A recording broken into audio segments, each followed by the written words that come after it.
I've just eaten cheese and crisps, so if you have to come and fix this microphone, it's going to be a day for you. Is that all right? Where am I looking? Do I look at you?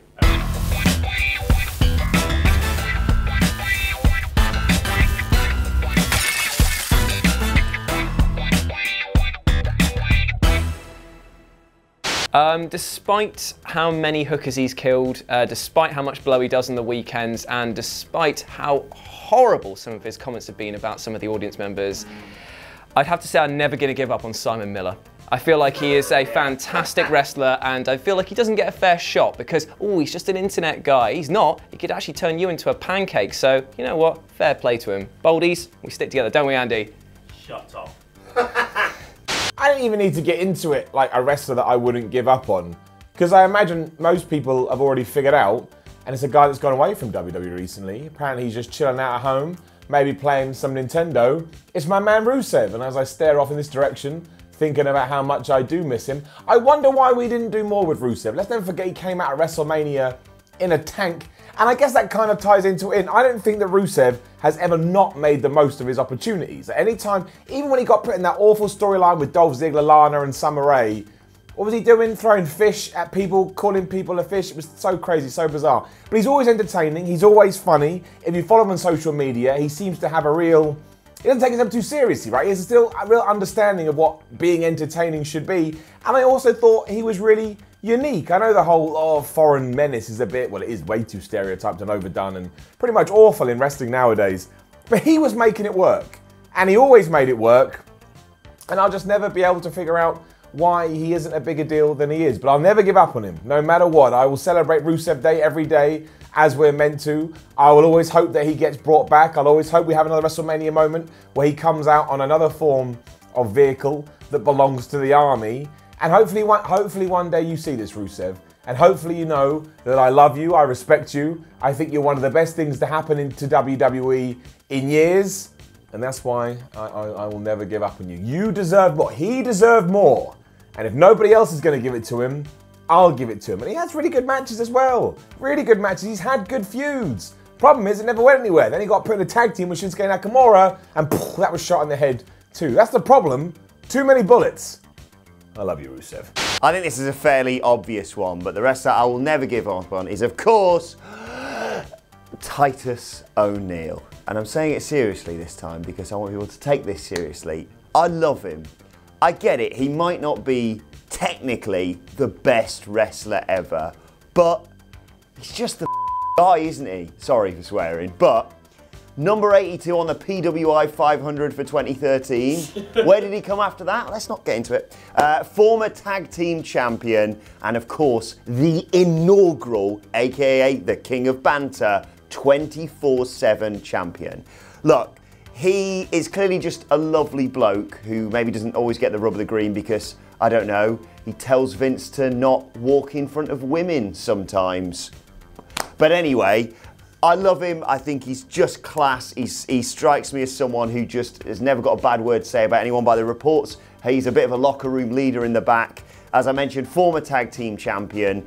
And just when you think, maybe this is it for him now, he stacks it at the greatest Royal Rumble. He salvaged WWE in Saudi Arabia. People are all moaning about all of the, let's be honest, slightly dodgy stuff when it comes to Saudi Arabia ahead of that. But what were we talking about afterwards? A man face planting before getting into the ring. He is the king and he deserves to be WWE champion. If Jinder can do it after all. Well, it's obviously going to be my man, Captain No More Games, Vladimir Kozlov. But no, actually. Obviously. But because he's actually retired, I'm going to have to go for Big Match Calloway. So. He'll beat you up for that. Lord Darkness, The Undertaker, being one of the most dominant forces in WWE sports entertainment for decades now. Been wrestling since I was alive. I think I was born. Then that helped him win the WWE Championship. So, you know, that was also a thing. But no, he's been on a bit of a downturn recently, you know, with the whole losing at WrestleMania to Roman Reigns. And we thought, oh, that's it. Go off into the sunset now. Then just turning up again. And most recently with the whole thing in Saudi Arabia with, you know, Goldberg. I mean, it was kind of like he was wrestling Gilbert instead because of the way that match went. But then we have Extreme Rules 2019. Classic. Brilliant. Loved it. Loved the fact that he thought, oh no, what's wrong? Different vest, mate. Sorts it out. Different vest. He's done. That's all you need. Different vest. Team with someone. Give yourself a little stupid graveyard dog's name. Sorted. But no, really, I will never give up in you, dead man. I love you. Braun Strowman, and much like your entry, Mr. Benroy, it comes after Extreme Rules, a wonderful, wonderful Destruction Derby match between himself and Bobby Lashley, building upon the wonderful 4-minute Last Man Standing match when they both went through the set on Raw. The style of wrestling I prefer can generally be described, and it takes, it has multiple forms, but generally I like to use the term beef slapper. That's two big beefy units slapping the gravy out of each other for 10 to 20 minutes. Braun Strowman in WWE is probably the best at doing that because 1, he's huge, 2, he's terrifying, and 3, he's actually really good when they let him be good. The past couple of years have been kind of rough for the big guy. He's smashed cars backstages. He's held tag titles with little children for some reason. He's lost to Brock Lesnar about 7 times, including that heinous one at Crown Jewel, which was ostensibly a squash match. But there's still something really magic about the guy. WWE's best wrestling for me is over the top, and it's like a pantomime, and it's crazy. It's not a 30-minute map-based technical thing that resonates really well in New Japan. It's like a fireworks display. It's an action movie come to life. It's an Arnie film. And I think Braun's probably the best guy at executing that kind of style. He's charismatic as well. And really, in 2017, while he was so hot, he was much hotter than Roman Reigns. They should have christened him the guy. That obviously didn't happen. But now, thinking about Extreme Rules, it gave me a feeling that I haven't really had about the dude since Survivor Series 2017, when Triple H did all that look at me bollocks in the main event, Braun kicked his ass at the end. I think that if they just give this guy a chance, he could absolutely be that Hogan-esque figure that they're looking for, without the murky presentation, without destroying cars and hanging around with little kids. He's a premier beef slapper, he's an excellent fireworks style performer, and I really hope they just fix his presentation, because I love him. I will never, ever, ever give up on Kevin Owens.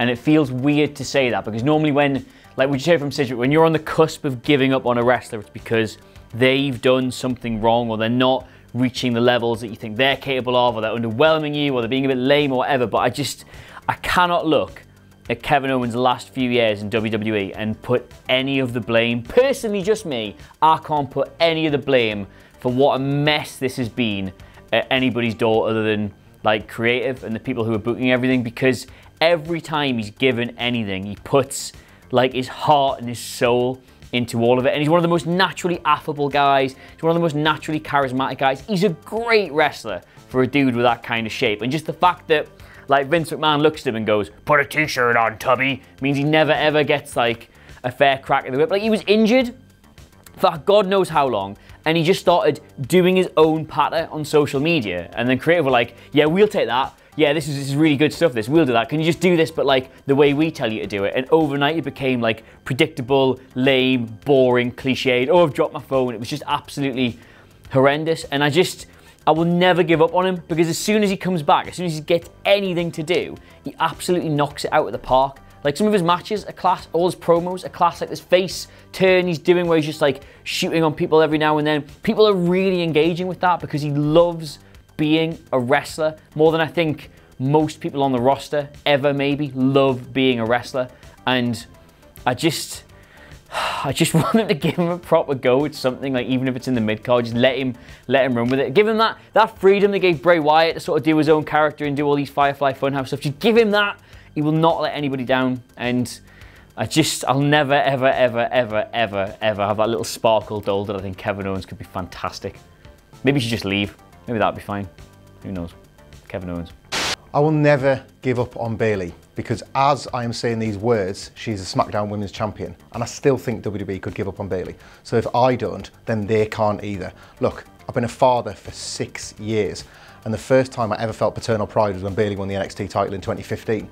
Like, I don't really know what it is about her that connects me to my own children, connects me to being a fan from when I was younger, but there is something about her, the babyface purity that she's got, that company has never had. That company does not deserve somebody like Bayley, as we've seen since she's come onto the main roster. The writing is not sophisticated enough to manage a character like Bayley, a character that children would love, men have loved, women have loved when adults still used to care about this performer on NXT. And above all else, if you give up on Bayley, you're effectively giving up on NXT.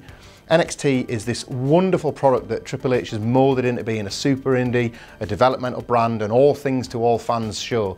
But if you decide that someone like Bayley is no longer worth your time, you might as well sack off NXT altogether, because she is a performer that elevated that brand and became a star that people compared to John Cena.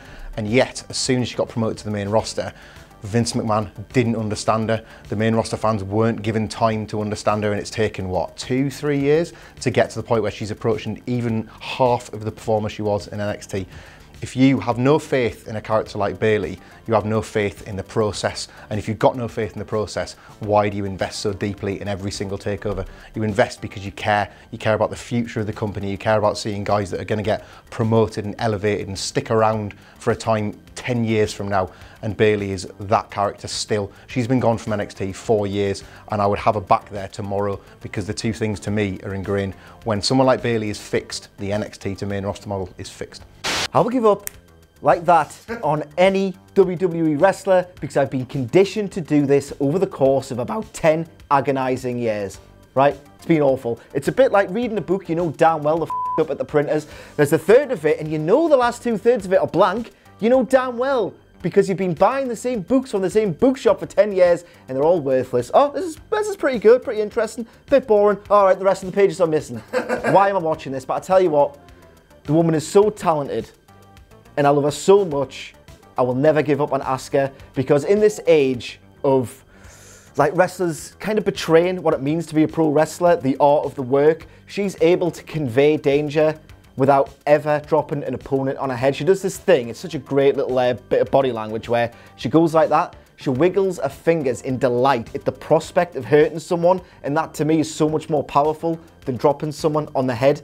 One of the reasons why I'm tempted to give up on her is A, because WWE gave up on her, but because she's probably not the kind of performer that excels within the WWE environment. They all need to do 50-minute promos. She really can't do one for 2 minutes, God bless her. But during the Mixed Match Challenge with The Miz, she displayed such a bizarre chemistry with him that didn't require any verbals to get over. It reached Rosie in that audience without one lame verbal segment.